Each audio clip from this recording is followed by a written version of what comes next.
hoje nós conversarmos usando os meios digitais de comunicação digital que são possíveis hoje. E já naquela altura estamos a ter vítimas, estamos a ter pessoas que tinham sido baleadas, estamos a ter necessidades de dar apoio às pessoas que estavam nos hospitais, que fazia mais sentido usar esse dinheiro para apoiar as vítimas, que eram tantas, ao invés de se gastar para ir falar comigo. Vamos acelerar, mas só ao mesmo de tempo. O que é certo é que Podemos é a segunda maior força política neste momento. Assume que os 47 assentos é uma conquista de Venâncio Mondlane? Grande parte, sim, assumo, quer dizer, não, isso é inegável, né? É assim, nós temos que ver as coisas também historicamente. Na história de Podemos e nas participações nos ciclos eleitorais de Podemos, quais foram os resultados? Isto é preciso ver. Eles nunca conseguiram um membro da Assembleia Municipal, eles nunca conseguiram um membro da Assembleia Provincial. Este é o histórico de Podemos. Quando houve a parceria comigo, eles passaram, na verdade, a primeira maior força do país. Porque nós ganhamos as eleições e eles sabem disso. Nós temos números sobre isso. Portanto, essa é outra questão também, o abandono muito precoce da luta pela verdade eleitoral.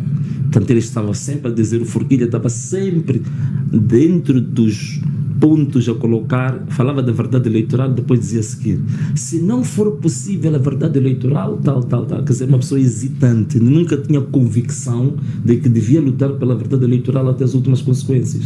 Portanto, se você ganhou as eleições, era a primeira força.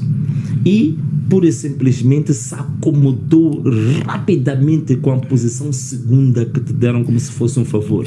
Mas a questão da tua pergunta era ver a história do Podemos ao longo desses anos todos.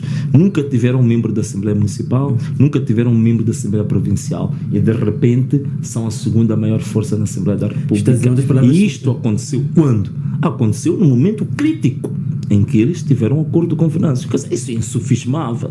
Tentar negar isso é como tentar negar que a água é transparente, inodora e incolor. Certo, vamos falar de estratégia. Está a dizer outras palavras que a Frelimo notou que o elo mais fraco desta luta de Venâncio Mondlane era o Podemos e atacou por aí. Não era o Podemos, mas era o líder do Podemos. O líder do Podemos? Sim. Muito bem. O Podemos, nesta altura, é a segunda maior força política do país. O que espera do desempenho desta força política? Há quem diz que são inexperientes, vão ser manindados pela Frelimo, não vão fazer nada. O que espera desta? Vamos ver. O que eu acho que eles se arranjarem uma boa assessoria é provável. Eu conheço uma pessoa que parece que foi contratada por eles, que é uma pessoa muito competente, um professor universitário, um gestor universitário, que não quero aqui citar o nome, tive conhecimento que parece que ele foi contratado como, digamos, assessor parlamentar. Talvez possa dar alguma esperança de produzir alguma coisa substancial. Mas mesmo assim é um pouco complicado, porque esse é um dos problemas que eu sempre critiquei na Assembleia da República. A Assembleia da República, com as comissões que tem, se a gente juntar as competências de cada uma das comissões, temos mais ou menos cerca de 35 áreas ou 35 setores da sociedade que são tratadas nas comissões de trabalho na Assembleia da República. Significa que você ter um único assessor parlamentar que é para tratar 35 áreas do saber, áreas técnicas operativas, é quase impossível. Portanto, é uma crítica que eu sempre fiz à Assembleia da República, que os assessores parlamentares quase nada poderiam modificar da situação triste de a Assembleia da República ser um órgão quase que improdutivo naquilo que é a sua maior competência, que é a iniciativa legislativa. Portanto, eu fui, graças a Deus, eu fui relator tanto do MDM como da RENAMO e fui o único relator nas duas bancadas que produzia relatórios em todas as sessões. Não sei se agora estão a fazer. Então eu conheço muito bem isto, portanto eu fazia sempre as estatísticas, portanto do conjunto das iniciativas legislativas do mandato, a Assembleia da República só fazia 2%.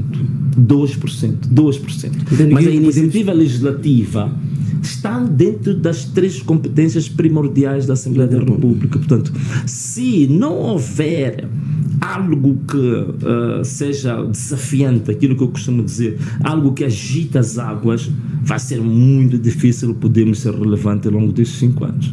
Há quem diz, há quem vaticina a morte do Podemos daqui a 5 anos. Tem a mesma percepção de que é possível, sem Venâncio Mondlane, ou podemos sobreviver? Não podemos dizer uma coisa dessas, né? Porque a gente nunca sabe o futuro, não sei o que eles podem fazer. Provavelmente possam trazer jovens, possam trazer pessoas criativas, lutadoras, que tragam uma dinâmica diferente, a gente nunca sabe. Mas agora, com o quadro atual que tem, eles têm que fazer algum esforço. O risco, de facto, de se tornarem relevantes no futuro é muito grande. Há um risco disso, muito grande. O acordo coligatório previa alguns benefícios a Venâncio Mondlane. Já estamos praticamente no 3º mês do ano.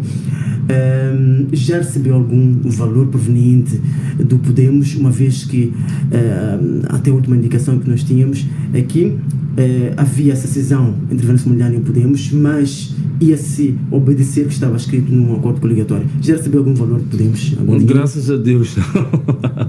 Graças a Deus nunca recebi. Abdicamos disso, né? Porque quando notei que, afinal de contas, os interesses e a visão que tinham sobre o futuro e sobre o próprio Parlamento era uma visão meramente estomacal, então preferi abdicar. Portanto, eles tinham feito uma proposta de alguns benefícios para mim e tal, mas eu preferi abdicar e dizer que fiquem com tudo, mas não estou a ver identidade em termos de visão, em termos de perspectivas, como que vocês querem. Então, abdiquei de tudo. Graças a Deus nunca recebi um único centavo do Podemos. Se eles tomassem essa decisão, não aceitaria?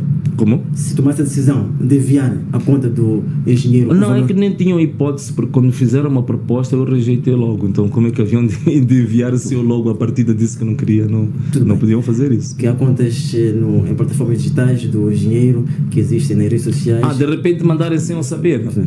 Sem eu saber? Sim. Nem teriam coragem de fazer. Tudo bem. Engenheiro, gostam tanto de dinheiro que não haviam de fazer isso. Tudo bem. Entende que o presidente Forquilha foi corrompido de certa forma? Houve relatos... Não, eu sei. Olha, eu ouvi que ele recebeu os tais 219 milhões e eu fiz eu não tive o privilégio de perguntar na altura a pessoa que apresentou essa denúncia, né? Porque essa denúncia foi à Procuradoria, perguntar se tinha bases para o fazer. Ele disse que tinha bases muito fortes, que tinha provas inquestionáveis, irrefutáveis de que isso aconteceu. Se realmente a pessoa tem estas provas de que diz, então aí está. Agora temos é que provar isso. A Procuradoria tem aí uma base. Vamos lá ver o que é que a Procuradoria diz sobre isso. Engenheiro, fazer política também requer dinheiro. Como é que se financia para fazer essas viagens, fazer o trabalho político que precisa fazer? É pela graça de Deus. Só isso. Eu próprio às vezes me questiono como é que às vezes temos necessidades financeiras muito fortes, temos uma viagem à porta, temos alguma coisa e não sabemos onde é que os recursos vêm, mas nunca ficamos numa situação, como é que se diz, com as calças na mão, como se diz. Há sempre pessoas de boa vontade que acreditam e que nos têm ajudado bastante. Mas como disse, não são organizações formais, são pessoas particulares de muito boa vontade. E graças a Deus nós temos contas, temos o PayPal, o Wise e temos as criptomoedas, que são formas, digamos assim, de depósitos financeiros que permitem a segurança do contribuinte. Portanto, não é possível rastrear quem que fez uma contribuição em criptomoedas, é quase impossível. Pode-se fazer, mas o investimento para fazer isso é superior que o dinheiro que está lá. Então acreditamos que ninguém vai conseguir ver isso. No PayPal talvez um pouco, mas há muita garantia de segurança. Porque este é o grande problema, as pessoas querem contribuir, mas também não querem ser identificadas. Então engenheiro, para essas plataformas dá-se essa garantia. Engenheiro, tem garantia de que esta forma de fazer política através das contribuições dos apoiantes vai lhe garantir sustentabilidade por 2, 3, 4, 5 anos? Ou entende, porque quem tem a visão de que as pessoas vão ficar saturadas, vão ficar cansadas? Sim, mas essa coisa de ficar cansadas é o que a gente ouve desde o dia 21. Quando a gente convocou a primeira greve nacional geral, a gente chamava assim, primeira greve nacional e geral. Também ouvi tantos vaticínios. Eu até gostaria de ir rever os vídeos dos grandes comentadores que diziam que essa coisa da greve, isto aqui só vai durar 2 dias, as pessoas vão se cansar, não há ninguém que vai. Não. Então foi todo o mês de outubro, todo o mês de novembro, todo o mês de dezembro, janeiro. Então, que significa que as pessoas são muito baseadas nos paradigmas daquilo que já ouviram dizer, daquilo que já viram, daquilo que já experimentaram.